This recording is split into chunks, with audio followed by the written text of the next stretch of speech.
ونستهدي ونتوب إليه ونعوذ بالله من شرور أنفسنا وسيئات أعمالنا من يهده الله فلا مضل له ومن يضلل فلا هادي له أشهد أن لا إله إلا الله القوي الأمين وأشهد أن محمدا عبده ورسوله ذو القلب الرحيم والخلق العظيم وسيد الأنبياء والمرسلين صلى الله عليه وعلى آله وصحبه وسلم تسليما كثيرا. أما بعد قال الله تعالى في كتابه العزيز يا أيها الذين آمنوا اتقوا الله حق تقاته ولا تموتن إلا وأنتم مسلمون يا أيها الناس اتقوا ربكم الذي خلقكم من نفس واحدة وخلق منها زوجها وبث منهما رجالا كثيرا ونساء واتقوا الله الذي تساءلون به والأرحام إن الله كان عليكم رقيبا يا أيها الذين آمنوا اتقوا الله وقولوا قولا سديدا يصلح لكم أعمالكم ويغفر لكم ذنوبكم ومن يطع الله ورسوله فقد فاز فوزا عظيما. أما بعد kaum muslimin, ikhwatal iman, ikhwatal Islam, saudara-saudaraku jamaah salat Jumat yang senantiasa dimuliakan dan dirahmati oleh Allah Subhanahu wa taala. Pertama-tama dan yang paling utama, marilah kita memuji Rabb kita, memuji ilah kita, memuji mahbub kita yaitu Allah Subhanahu wa taala. Karena Allah lah yang paling berhak untuk kita puji. Allah lah yang paling pantas untuk kita puji. Kita boleh saja memuji manusia, memuji makhluk, silahkan, tetapi jangan pernah pujian kita untuk Allah Subhanahu wa taala terlupakan. Kemudian marilah kita bersyukur kepada Allah Jalla Jalaluhu atas segala limpahan nikmat, curahan rahmat yang tiada henti, yang tiada tara yang Allah anugerahkan kepada kita. Di antara nikmat tersebut yaitu kesehatan dan juga waktu luang, dan ini merupakan dua nikmat yang besar yang Allah berikan kepada kita.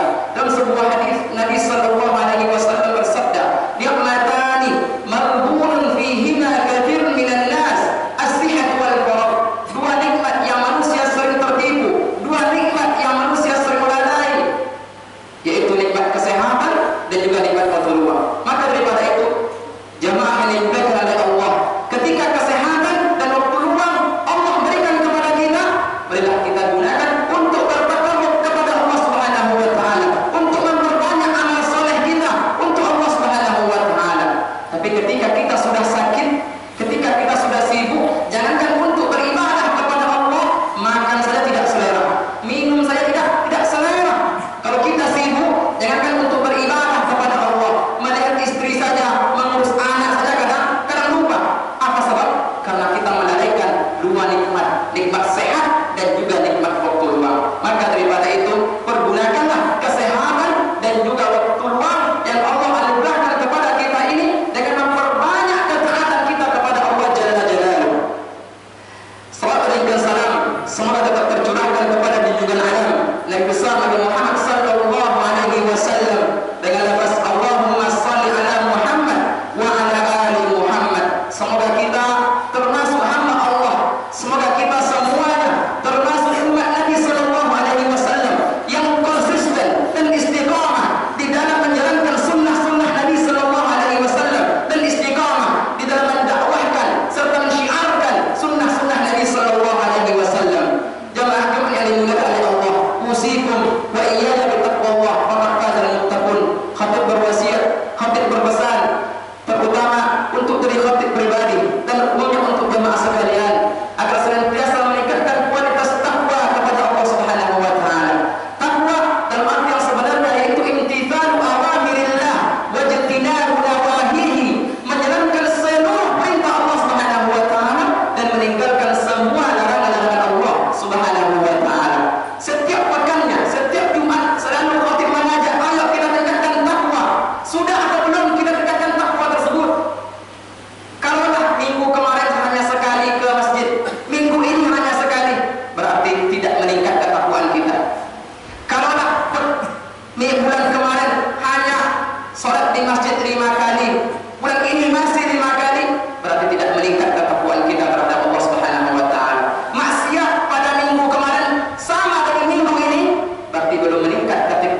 dikurangi.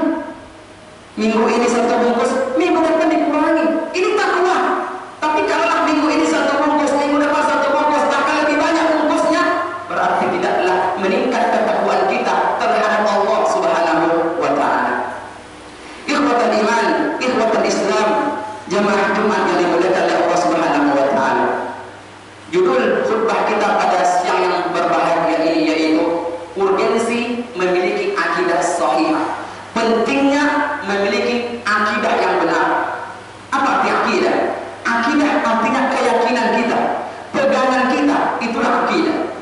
Sebagai seorang muslim, sebagai seorang mukmin, wajib bagi kita untuk memiliki yang namanya akidah sahihah, akidah yang benar, tauhid yang lurus. Siapa? Akidahnya siapa? Akidahnya Nabi Sallallahu Alaihi Wasallam, akidahnya para sahabat. Inilah akidah yang benar, akidah yang lurus, tauhid yang benar, akidah dan tauhid yang lurus tidak dicampur adukkan dengan kesyirikan, dengan apapun. Inilah akidah yang benar. Kalau kita seorang muslim, kita seorang mukmin, maka wajib bagi kita semua untuk memiliki akidah yang benar, akidah yang lurus. Jangan sampai kita berbeda akidah. Kalau berbeda masalah furu'iyah, ini kunut, ini tidak kunut, ini masalah yang biasa. Ini zikir bersama, ini tidak zikir bersama. Ini hal yang biasa. Gerak-gerak jari, ini tidak, ini hal yang biasa. Tapi kalau kita berbeda masalah akidah, ini berbahaya. Berbahaya. Karena akidah kita di masjid ini berbeda, itu berbahaya. Karena akidah kita haruslah mengikut akidah Nabi Sallallahu Alaihi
menyentuh dengan hal yang berbau kesyirikan, hal-hal yang gaib, hal-hal yang mistik, maka insya Allah kita akan mendapatkan aman di dunia ini. Hati kita akan tenang dan kita akan mendapatkan hidayah dari Allah Subhanahu wa Ta'ala. Tapi orang-orang yang senantiasa bergelut dan berkecimpung dengan kesyirikan, masih saja mengagungkan kuburan, masih saja meminta kepada orang yang sudah mati, masih saja sesajian meminta kepada roh Nyi Kidul, masih saja datang kepada dukun, kalau ada pesta datang kepada dukun supaya budaya ditahan. Ini kesyirikan. Ini kesyirikan. Orang-orang seperti ini tidak akan mendapatkan ketenangan di dalam hatinya, tidak akan mendapatkan keamanan dari Allah Subhanahu wa Ta'ala, dan hidayah Allah akan semakin jauh dari ini. Itu yang ketiga. Yang keempat, urgensi akidah. Pentingnya memiliki akidah sahihah, akidah yang benar, karena akidah yang benar akan menyebabkan seseorang masuk surga Allah Subhanahu wa Ta'ala dan dihindari dari api neraka. Apa kata Nabi sallallahu alaihi wasallam? Man syahida an la ilaha illallah mukhlishan min qalbi dakhala jannah. Barang siapa yang bersaksi bahwa tiada Tuhan selain Allah, tidak ada ilah yang berhak disembah kecuali Allah, dan dia mengatakan dari hati yang paling dalam, maka dia akan masuk surga, kata Nabi sallallahu alaihi wasallam. Meminta hanya kepada Allah, berdoa mintalah kepada Allah Subhanahu wa Ta'ala, menyembelih hanya untuk Allah, berdoa hanya kepada Allah, akan masuk surga, kata Nabi sallallahu alaihi wasallam, dan akan dihindarkan dari api neraka. Fa inna Allah harrama an-nar ma'ala man qala la ilaha illallah yabtaghi bidzalika wajh Allah. Allah akan mengharamkan api neraka dari jasadnya apabila dia mengatakan la ilaha illallah, apabila benar-benar akidahnya benar, tidak ada syirik, dan ia mengatakan dengan ikhlas untuk mendapatkan pahala dari Allah Subhanahu wa Ta'ala. Urgensi yang akidah yang keempat ini apa? Bahwa orang-orang yang memiliki akidah sahihah, akidah yang benar, akan dimasukkan oleh Allah Subhanahu wa Ta'ala ke dalam surga dan dijauhkan, diselamatkan dari api neraka. Urgensi yang kelima, pentingnya memiliki akidah yang benar, akidah yang tidak dicampuri dengan kesyirikan, akan diampuni dosanya oleh Allah Subhanahu wa Ta'ala. Dalam sebuah hadis qudsi, Nabi sallallahu alaihi wasallam bersabda, qala Allah Ta'ala, ya bani Adam, law ataitani bi qurabil ardi khataya thumma laqitani la tusyriku bi syai'a la ta'tuka bi qurabiha maghfirah. Wahai anak Adam, kata Allah Subhanahu wa Ta'ala, kalaulah kalian itu datang kepadaku, bertemu denganku dengan dosa yang sebesar bumi ini, tetapi kamu tidak pernah menyekutukan aku dengan apapun, maka aku akan datangkan ampunan yang sebesar itu pula. Bayangkan, walaupun berzina, walaupun narkoba, walaupun ganja, walaupun mencuri, tapi tidak pernah syirik, tidak pernah datang ke dukun, tidak pernah memiliki jimat, tidak pernah datang kepada meminta kepada orang yang sudah mati, insya Allah Allah akan berikan ampunan sebesar dosanya pula. Bayangkan, berbeda dengan orang ahli ibadah, haji, umroh berkali-kali, sedekah rajin, infak rajin, tapi ada tuyul, tapi ada jin di rumahnya, masih kalau ada acara datang pada dukun supaya hujannya di stop. Percuma orang seperti itu. Lebih baik menjadi orang yang pertama tadi, walaupun tidak pernah ke masjid, tapi tidak pernah dia menyekutukan Allah, insya Allah Allah akan memberikan ampunan yang besar pula. Intinya jangan menyekutukan Allah.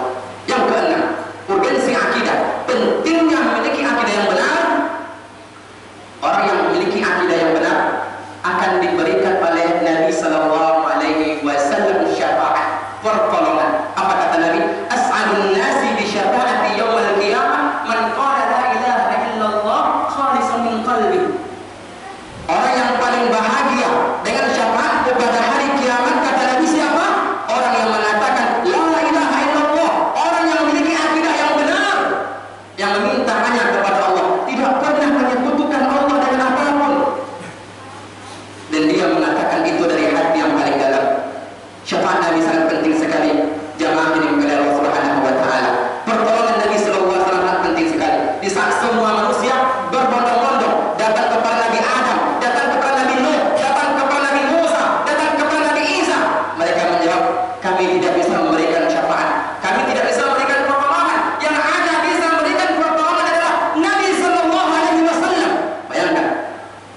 oleh Nabi Sallallahu Alaihi Wasallam.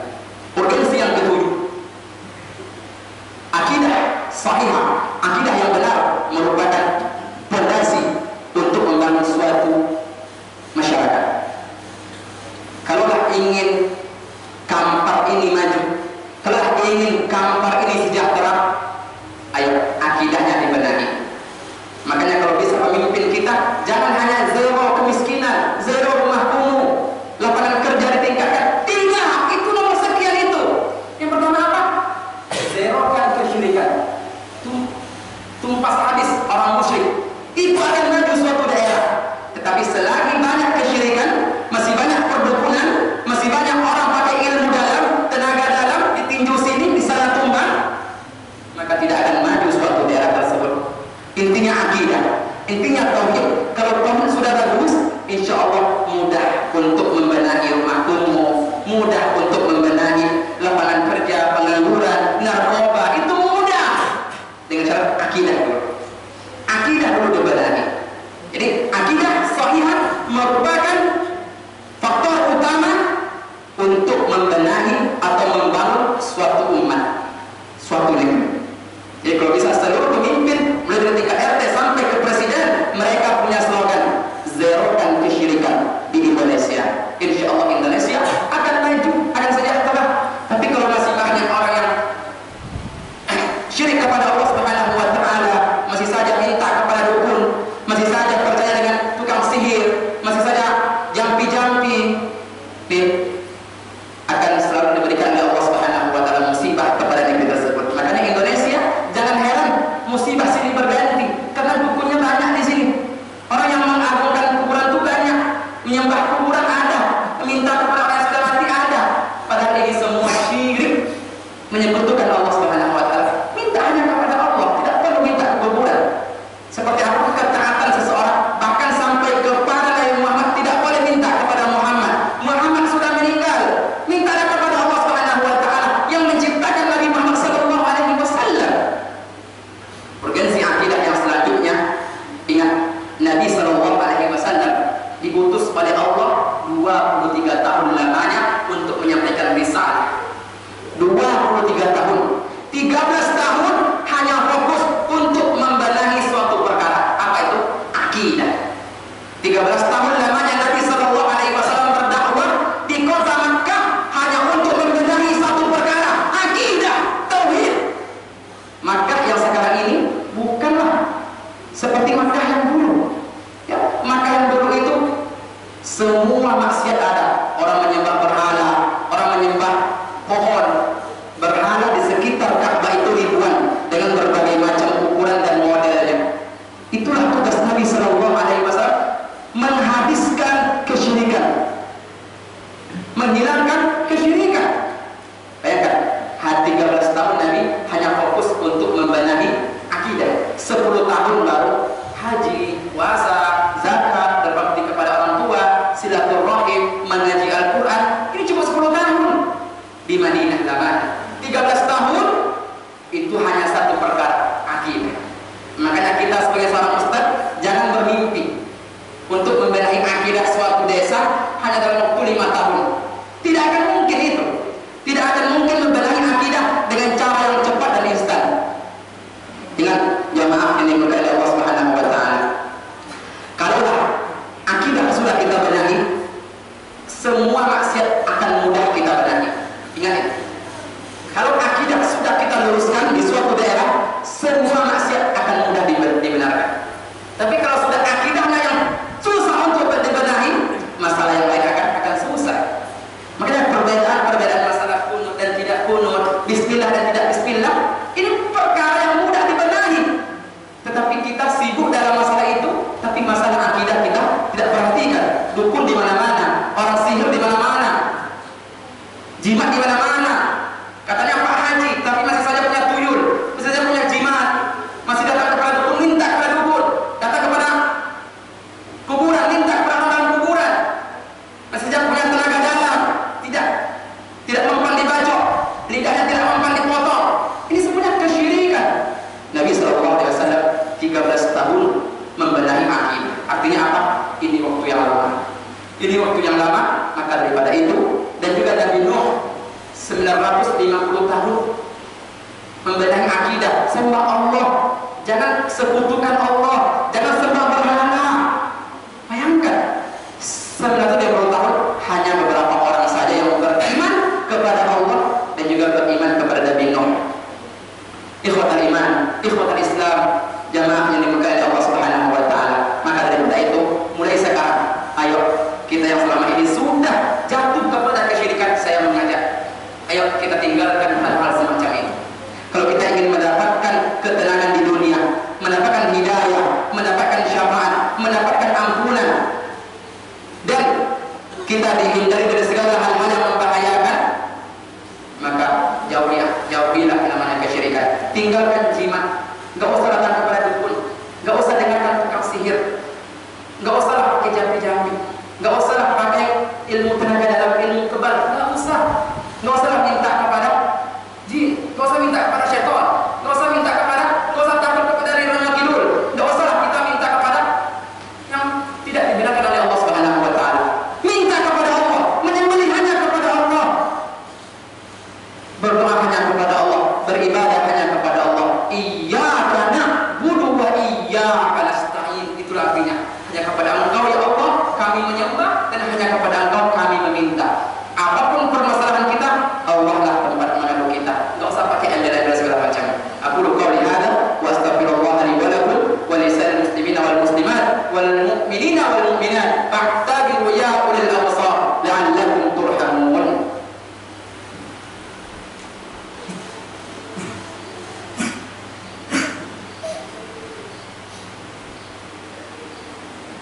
Alhamdulillah wa kafa wassalatu wassalamu ala habibina al-mustafa ashhadu an la ilaha illallah wahdahu la syarika lah wa ashhadu anna muhammadan abduhu wa rasuluh ballagha ar-risalah adda al-amanah wa nasaha lil-ummah wa jahada fi sabilillahi haqqa jihadi hatta ataahu al-yaqin wa tarakana ala mahajjatil bayda laylaha kanahariha la yazighu anha illa halik. Qala Allah ta'ala ya ayyuhalladzina amanu taqullaha haqqa tuqatih wa la tamutunna illa wa antum muslimun. Ikhwatal iman, ikhwatal Islam, saudara-saudaraku jemaah Jumat yang dimuliakan oleh Allah Subhanahu wa taala. Memiliki akidah yang benar sangat penting sekali. Memiliki akidah sahihah, pentingnya memiliki tauhid yang lurus sangat penting sekali. Karena itulah yang akan menentukan nasib kita neraka atau surga. Mulai saat ini ayo kita tanamkan dalam diri kita memiliki akidah yang benar, memiliki akidah yang lurus, tidak dicampurkan dengan kesyirikan. Kalau kita sudah bergelut dengan kesyirikan, hati kita akan mati. Percayalah itu, hati kita akan hitam. Dosa yang paling dibenci oleh Allah syirik. Innallaha la yaghfiru an yushraka bihi wa yaghfiru ma duna dzalika liman yasha, kata Allah. Allah tidak akan mengampuni dosa syirik, dan Allah mengampuni dosa selain syirik. Dan di antara 7 dosa besar, apa kata Nabi? Asyirk billah. Yang pertama adalah menyekutukan Allah Subhanahu wa taala. Maka daripada itu, janganlah kita